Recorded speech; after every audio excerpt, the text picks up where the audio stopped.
ভারত ও বাংলাদেশ দুটি প্রতিবেশী রাষ্ট্রের সম্পর্ক কেবল কূটনীতির কাগজে সীমাবদ্ধ নয়, ইতিহাস, রাজনীতি ও মানবিক অনুভূতির এক গভীর বন্ধনে আবদ্ধ।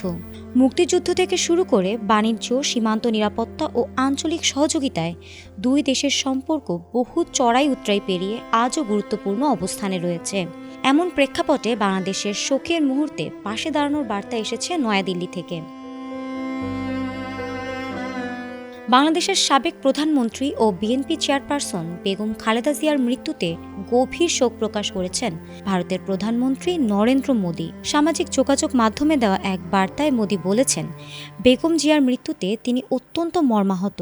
তিনি খালেদা জিয়ার পরিবারের সদস্যদের পাশাপাশি বাংলাদেশের জনগণের প্রতিও আন্তরিক সমবেদনা জানিয়েছেন। মোদী তার শোক বার্তায় উল্লেখ করেছেন, বেগম খালেদা জিয়া বাংলাদেশের রাজনৈতিক ইতিহাসে একজন আপোষহীন নেত্রী ছিলেন। বাংলাদেশের প্রথম নারী প্রধানমন্ত্রী হিসেবে বাংলাদেশের উন্নয়নে ও ভারত বাংলাদেশ সম্পর্কের ক্ষেত্রে তার অবদান সবসময় স্মরণীয় হয়ে থাকবে বলে মন্তব্য করেছেন তিনি। একই সঙ্গে তিনি মহান সৃষ্টিকর্তার কাছে প্রার্থনা করেছেন যেন শোক সন্তপ্ত পরিবার এ অপূরণীয় ক্ষতি সহ্য করার শক্তি পায়। 2015 সালে ঢাকায় খালেদা জিয়ার সঙ্গে তার উষ্ণ সাক্ষাতের কথা স্মরণ করেছেন ভারতীয় প্রধানমন্ত্রী।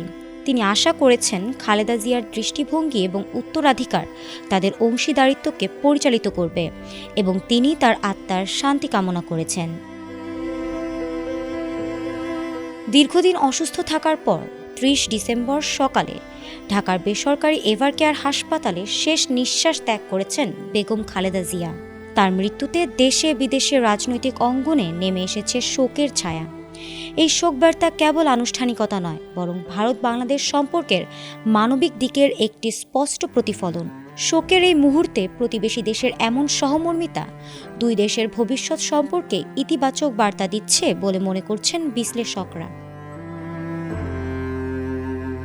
ফারহানা হক, ATN বাংলা।